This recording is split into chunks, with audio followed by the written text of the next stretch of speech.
Bismillahirrahmanirrahim. Bismillahirrahmanirrahim. Assalamu alaikum. Ji ayanu pakhair agale ni hao chunashubme washmale.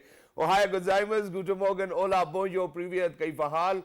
Halishuma chatore. Ahlan wasal. Marhaba. Buna mucho gracias. Fabi balli kare aaya. Hoş geldin. Inayo sayo. Huya mora chivato chihal jod kali mera khairutan. And a very warm welcome to everybody who's tuned into PTV World and watching World this morning.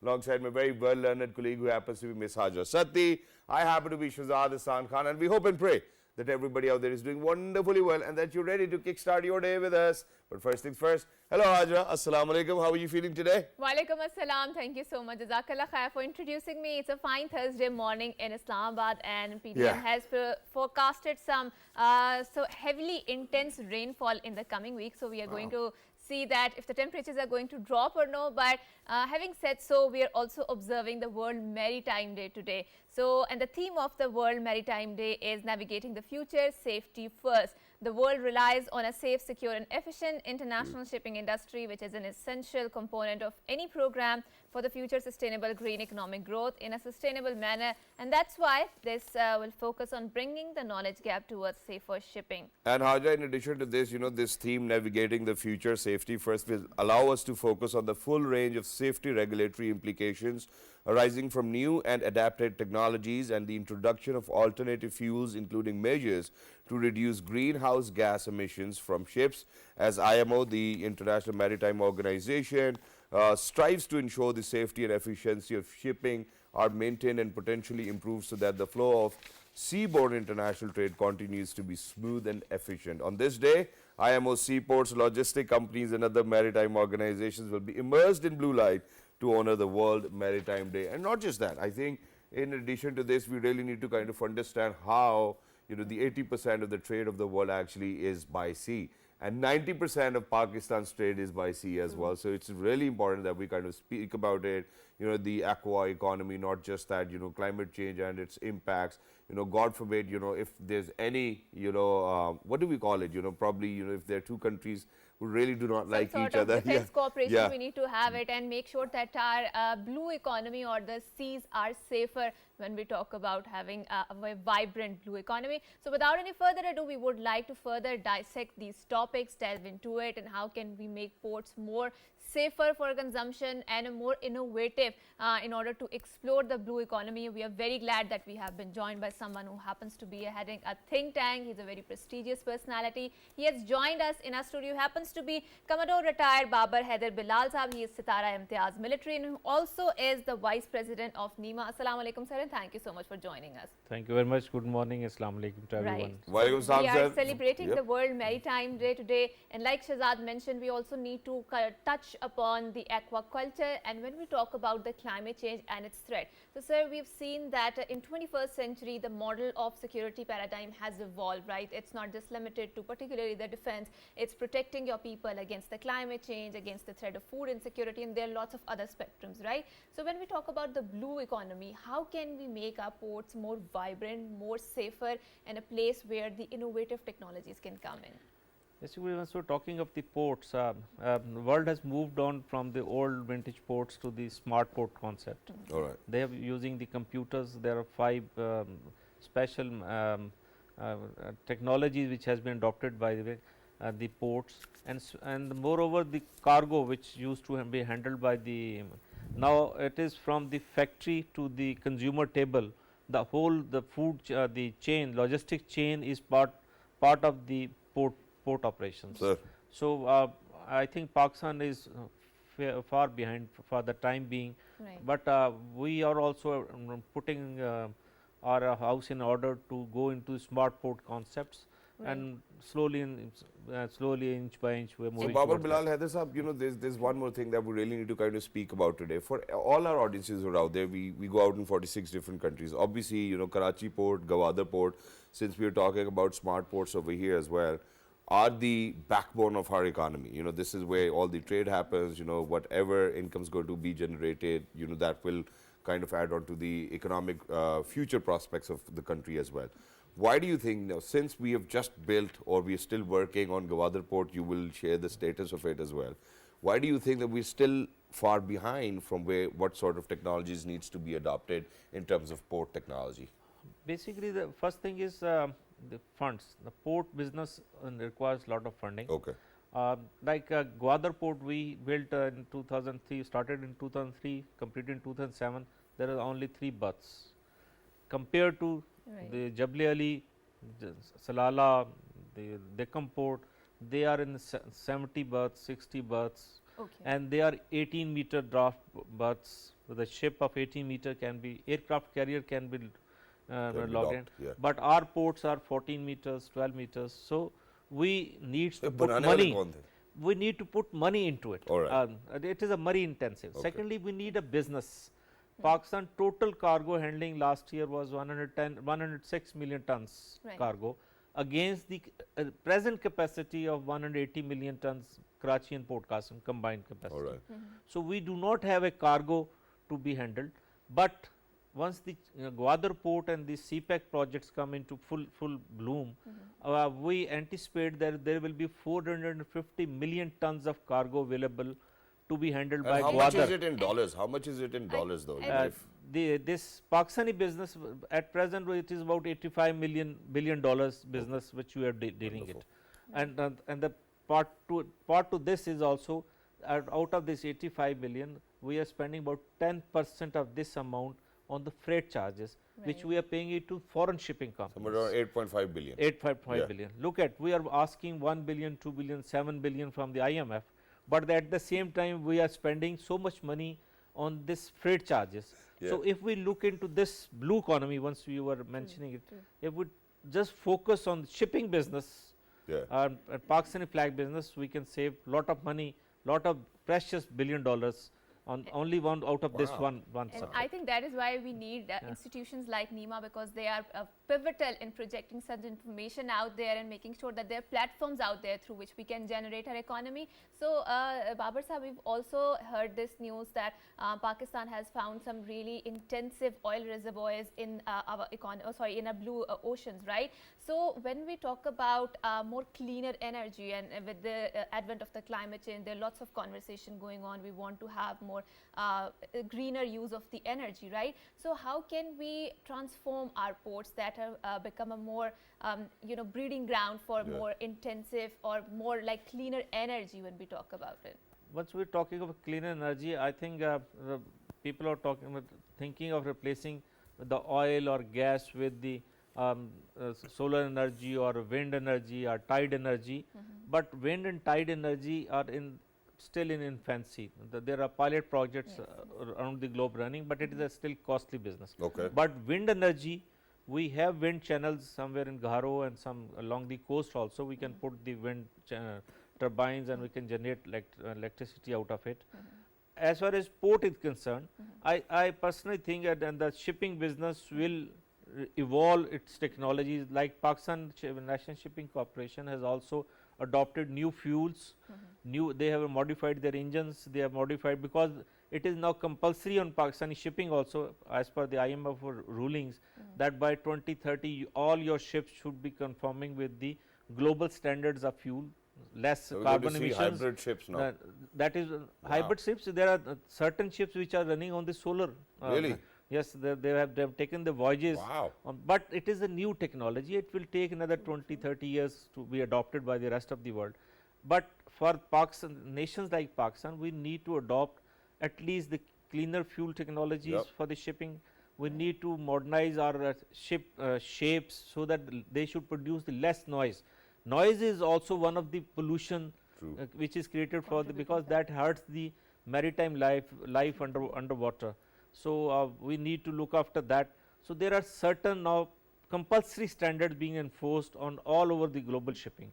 Mind it, there are about 110,000 ships around the globe. And speaking, if those ships are not conforming with the global standards by 2030, they will be basically discarded and they will go Are for we working scrapyard. on it, sir? We are working. The PNSC has already adopted certain measures, but now PNSC will be purchasing new ships which are already complying those standards. And today, so we're also celebrating not just the ports, but also the factors, the stakeholders that lead to the creation of a vibrant maritime sector, sir.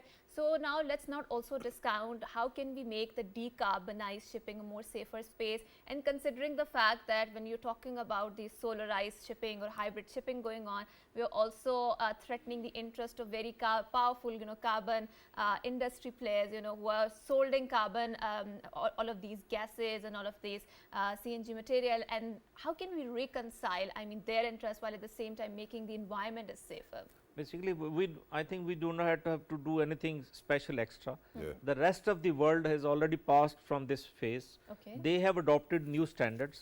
The European waters, the EU regulations, the HKC convention and other conventions, they have already adopted those measures. Yep. We have to comply those measures. Right. If Pakistani ship is not complying those measures, Pakistani ship will not be allowed to enter EU waters. All right. There will be certain port regulations by, let's say, Middle Eastern ports also. They will not allow your ship to enter. Like on the way back, we used to have a single hull And bottom can this ship. be weaponized, sir? But No. the For ship, the with trading, maritime. right? yes, It can be, right? It's a double-edged sword, right? It is a double-edged sword. True. If you are not allowing the ship to enter, that means you are basically putting a Bar. curtains against your business. True. So, and secondly, they will be pushing their ships to use your cargo, which is happening nowadays. But sir, our ports are facing double threats. Number one, it's the climate change, and I think the other is the aging infrastructure, right? So how much our state is thinking in those patterns, in those terms, that we need to move away and incorporate the more bluer economy and have a more innovative solution, enterprises that support the bluer economy. In our Pakistani ports, we have gone to a business model of public-private partnership. Yes. The Karachi port and Port Qasim. There are a number of private companies which are operating the. Now it is like a tenant concept. The KPT owns the port, but they have rented number of berths to different companies. Right. Okay. The Chinese, the Americans, they are part stakeholders. I think now Maersk Line has also opted to invest about $2 billion in Pakistan in next 10 years, and they want to operate their own berth here. Likewise, in Port Qasim, out of 18 berths, 15 are already on the rent to somebody else, and somebody else is operating. So this is the good model, because those foreign companies, they bring the technology, they bring the Right. knowledge, they bring the expertise, And we and learn they from bring them. the efficiency also. Exactly, and we certainly obviously are going to learn from the kind of standard operating procedures that they put in place. Not that we're not aware of it, obviously. I think we're well aware of it as well, but it's for the technology to come in, I think it's wonderful. But sir, in addition to this, obviously, I think this is a fact that the world knows that 40% of the global trade, or when we talk about sea routes, is somewhat close to Pakistan's territory as well, or sea waters. Now imagine that there's this one subject that we really need to kind of talk about, and that is maritime security. So for Pakistan to make sure that a lot of trade goes through their Pakistani sea waters, how do you think that that we are actually making sure that all of those people who actually decide or choose to go through our trade route will be protected? Basically, it is the prime responsibility of Pakistan Navy and Pakistan Maritime Security Agency. Since you've served yourself so. So I am proud of that. Alhamdulillah. Alhamdulillah. But it is our, and mind it, navies and Pakistan Maritime Security Agency, they operate around the clock 365 days, and they are in the international waters. True. So we are making sure that nothing happens in Pakistani waters. No, that Alhamdulillah, for last 78 years, we have not seen a single piracy incident in our waters. Wow. We are maintaining round the clock surveillance from the coastal batteries, from the radars, actually from the air, flying over the air, and at sea. Presence is the important. So we are maintaining our presence, so people have a confidence on us. And the level of the level of presence I would love to share over here, because here in Karachi, we love this seafood. So there are a lot of captains over there. Captain Salim is really famous. So we go, to dine out on their ships as well. They have these smaller ships where they go cook crabs and whatnot. So, the captain is always scared and he would always tell you not to take a picture. Yes. Because as soon as you take a picture, we do get people coming in from Pakistan, Navy, like, you took pictures, please go ahead, you have to delete them and whatnot. So the security is like real tight. And clubbing my question with Shahzad, because he also spoke about the aquaculture, but sir, we are thinking on the blue economy and in the terms of that bringing innovation and social enterprise, and I think that's a wonderful initiative. But when we talk about protecting our oceans, how much are we serious in focusing on the health of the oceans, right? When we talk about the aquaculture, so there's an Marine life, acidification of the ocean going on, right? And it is putting an immense burden on the coral reefs out there, and that requires a global cooperation. Let's not defy that. So how much the world is focusing beyond talking, beyond holding symposiums and seminars and walking the talk on this issue? Basically, sea is a common heritage of mankind, Yep. and sea is also future food source for the humanity, Yes. because the land you cannot increase the land. True. So you will be getting, you will be dependent on the seafood. Yes. So people have realized, not in Pakistan but rest of the world. Unfortunately, we are in Pakistan, we are not treating our waste which is going into the sea, but we have beautiful beaches, right? If we will just leave the Karachi piece, rest of the coast is virgin coast, Right. absolute clean beaches, marvelous places, good for maritime tourism, which is a part of blue True. economy, and we can and that is a heaven for the fauna and flora, which the life underwater. Right. So we can always exploit. Just I will give you, last year we exported around $416 million dollars worth of fish products outside sea. Just by managing better, in 1 year we can double it. Just management, not You can the close catch. to $1 billion. That's It can grow, and the potency is about $8 to $10 billion a year. If we Pakistan really invest and take it as a challenge that in next 3 to 5 years we want to take it to $10 billion. And that's something, sir, which I would love to touch upon. Now, imagine that just very recently I was working with the Rice Export Association of Pakistan, then TDAP, the Trade Development Association of Pakistan.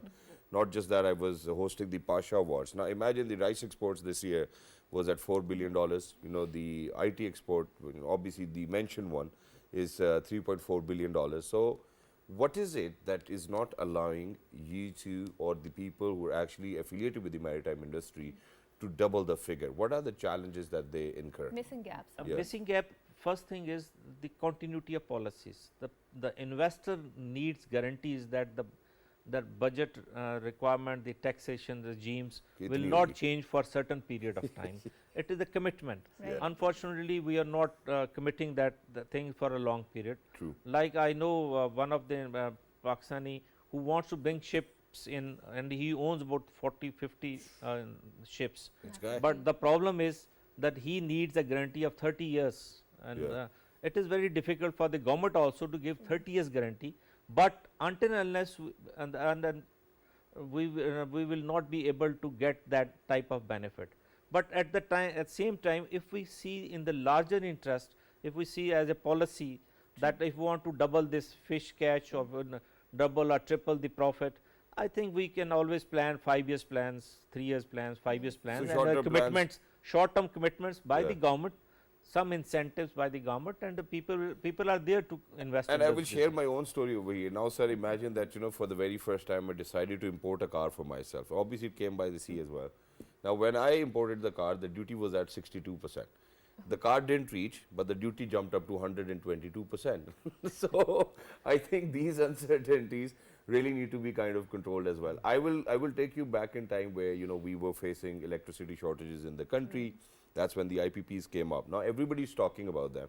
But imagine for them to give us a solution and provide us with electricity is something that they were interested to come in because of the guarantees which were given to them then. Yeah. Now, imagine, I think that we really need to kind of work towards that, where there's more, stability in terms of whenever we talk about whatever rates will be applied, whatever duties, taxes and whatnot, which will actually invite a lot of investors to our country as well, and that's something which is required. But thank you so much, sir, Thank you so for much for joining us. coming here. It's wonderful to have you over Wonderful here. having You and your organization is doing a wonderful job. please make sure that you continue to do so. And it's not only on the paper. Thank you very much. Our job is to create awareness, and I think your Alhamdulillah. program is also supporting us. Thank you so very much, sir. Thank you so Jazakallah much. khair. And we're going on a short break. After we come back, we have an interesting discussion lined up. Don't go anywhere. Good morning. Good morning.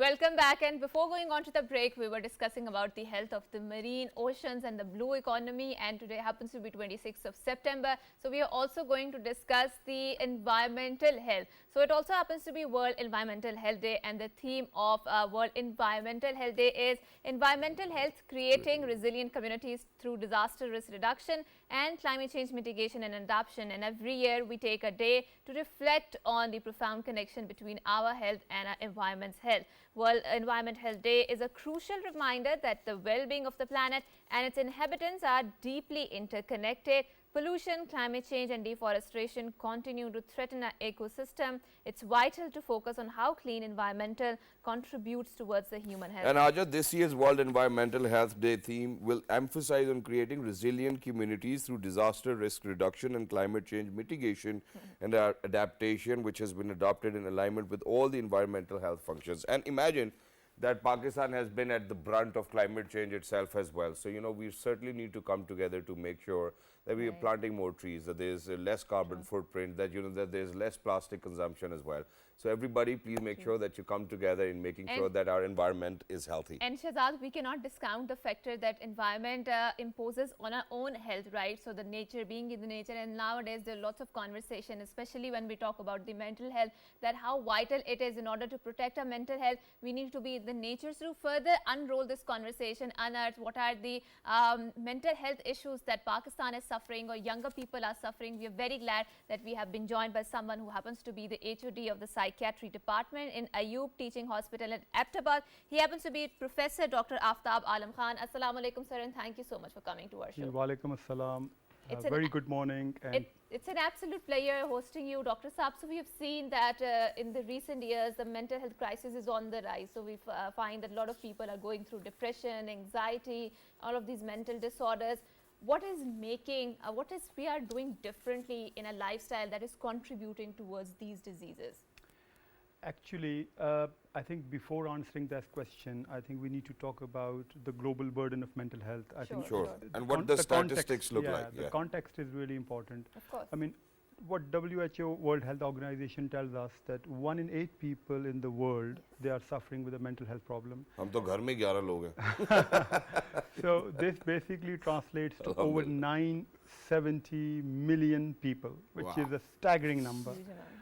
Now, coming back to Pakistan, you know we do not have a research culture, but whatever studies and research we have done, it tells us that 1 in 5 people, or about 20% of the Pakistani population, has some sort of mental health problem. All right. Again, it's a huge number. Yeah. And now you throw in the mix the stigma, the lack of mental health resources, the cultural myths. You know, we live in a place where mental health problems are often attributed to supernatural causes and weakness in personality. Jinn aa gaya. So the problem is very compounded. Taweez kar diya kisi. Taweez kar diya, jinn ho gaya. Now, look at the statistics of mental health professionals.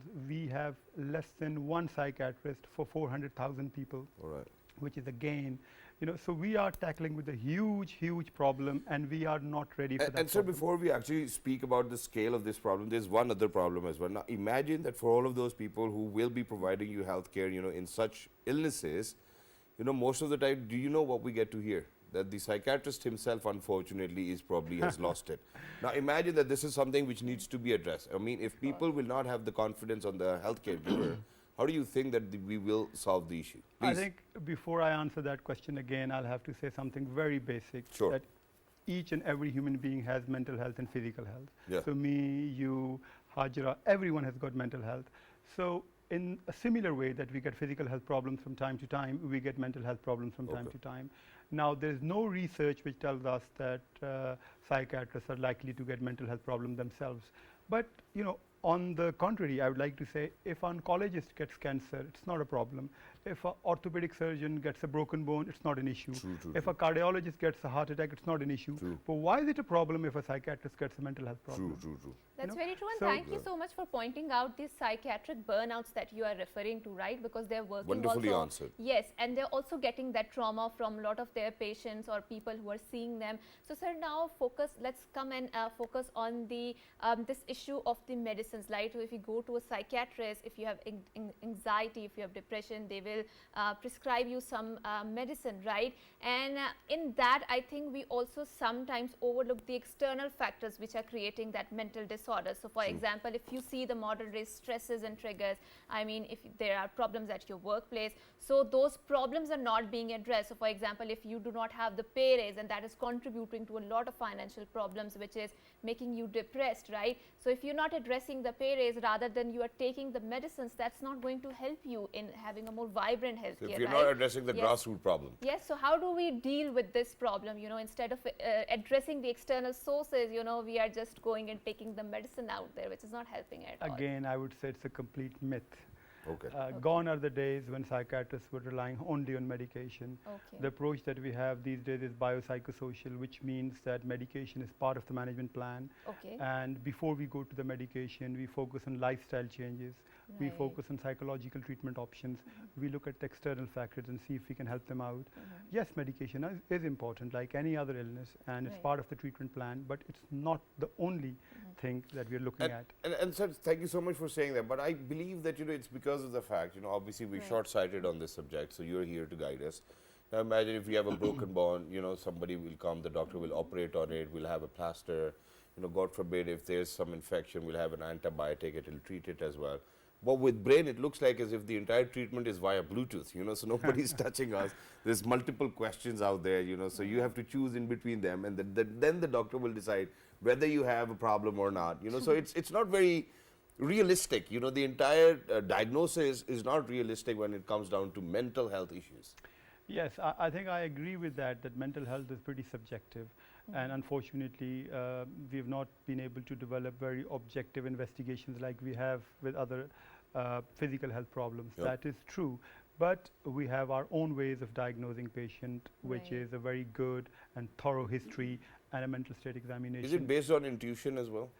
I think as you know, as you develop your clinical skills, yes, intuition, That's hunch, where we get wrong, I guess. it does help अंदाजा you. ना लगाए कि यहाँ यार मुझे लगता है कि यार ये ठीक नहीं है. But Lekin- Dr. Saab, we also need to, because Shahzad is speaking about it, and if we are looking at it in the context of Pakistan, so we do have a very vibrant family system, a very vibrant support networks, right? But we cannot discount that how there are at times those networks are weaponized and the power hierarchy. So, for example, you need to give respect. You cannot question that, right? And in that, I do feel that there are a lot of times, lot of younger beings are being abused because of that weaponization of the kindness and the weaponization of that going. How much do you think those kinship networks are contributing towards this problem in the first place? Because you can't go, you can't question, it's against the norms, it's against the cultural values, and you are being a rebel, an outcast. So how does this contribute towards that? I think what you are referring is the hierarchy within the family system Yes, and yes. within our culture, Which can be toxic, right? which can be toxic. But at the same time, I think that this strong family fabric and the cultural values that we had at some point many years ago, many decades ago, they were a protective factor against a lot of problems as True. well. Right. And I personally think that loosening of our family fabric and loosening of that hierarchy in many ways is contributing to the increase in mental illnesses as well. I think what you are referring to is probably patronizing youngsters, which is obviously, I'm talking about the generational trauma that is Yeah. passed from one generation to another. दादा And ऐसे then- करते थे, अब्बू ऐसे करते थे, all of that. And the thing is that when people are not aware of that generational trauma and they are imbibing that, that's very problematic in the first place, That's right? true. So you cannot tell your parents that, this is the problem here, and then you need to True. correct it because, questioning their authority is very disrespectful, Or the right? basic example is that the man does not cry. Now yes, imagine, let's start from here. Yes, and that is true, that men do not seek help for their mental health problems straight away, and that's where the biggest complication of mental health problems, suicide, the rate is much higher in men as compared to women. Yes. In So, Pakistan or all globally? over the Globally, world globally. and in Pakistan. I mean, men end up committing suicide more often than women, although women Have depression more. have, they attempt more. There's postpartum attempt more. depression, there's so many things that Yeah, they I mean, go. Yeah, postpartum depression again, very important, a very neglected area in Pakistan. Women during pregnancy and after delivery are more likely to have mental health problems, and that is something that we need to work Exactly. on. But now, sir, let's come towards how we can find a solution. Now, imagine very quickly. Let's touch base on there's a lot of drugs out there these days. Unfortunately, there's people name it recreational drugs. In some parts of the world, they're illegal now. The industry is obviously $1 trillion industry, so it will make its way. What impacts do you think the long-term use of drugs will have on your mental health, which people will certainly not realize? And what are the early symptoms where they can actually give you a red flag? Hey, you know what? You need to stop now. I think it's important to say that drug abuse and mental illness, they have a bidirectional relationship. So drug abuse can cause mental health problems, and mental health problems make you more likely to use drugs. Gone are the days we were talking about cannabis and heroin and alcohol. These days we're talking about ice, amphetamines, dancing pills, legal highs. So, ये तो मैं भी पहली दफा सुन रहा हूँ. So, we are dealing with a huge problem. Yeah. Pakistan itself was declared a poppy-free state long time ago, but according to anti-narcotic force, we have got a drug industry worth $2 billion. My So God. you're right that $2 billion $2 of billion. Yes. So इतने तो हम sir marine life से नहीं कमा रहे. So, and throw in the mix that Pakistan, 65% of the Pakistani population is under the age of 30 years, and that is where the drug abuse is most common. Yeah. And majority of the mental illnesses start before the age of 20.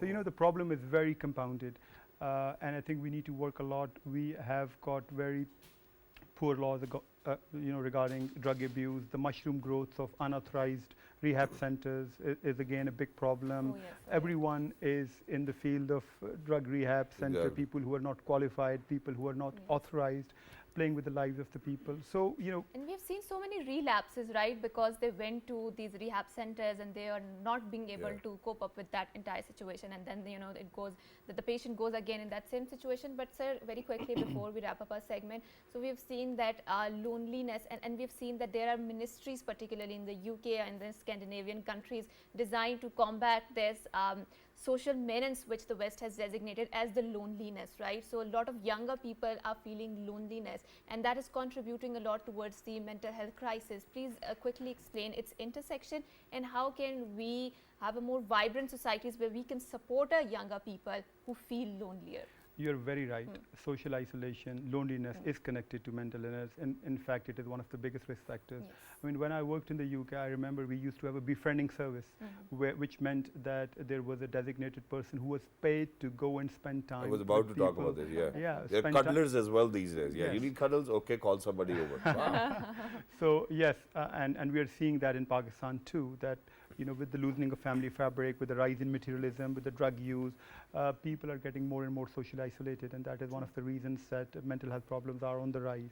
So yes, and also see that we do not have healthy activities, we do not have yes. playgrounds. The city that I come from, Aptabad, has got hardly 1 or 2 grounds which are available to public. I think one of Yeah. the best and the most beautiful looking cricket ground is in Aptabad anyways, yeah. And that's the only cricket ground we have. I mean, And there's- then the Lassi Masjid ke pakode, that's it. oh my God. So thank you so much, sir, for being Thank with you us. so much. Lovely Thank to you be so in much. conversation with you. Aftab Alam Khan Sahab, ladies and gentlemen, obviously all of this is on the rise as well. Even during COVID times, if you remember, that in the Western countries, they started to inflate, the hand gloves and put them onto the patient so that they do not feel lonely.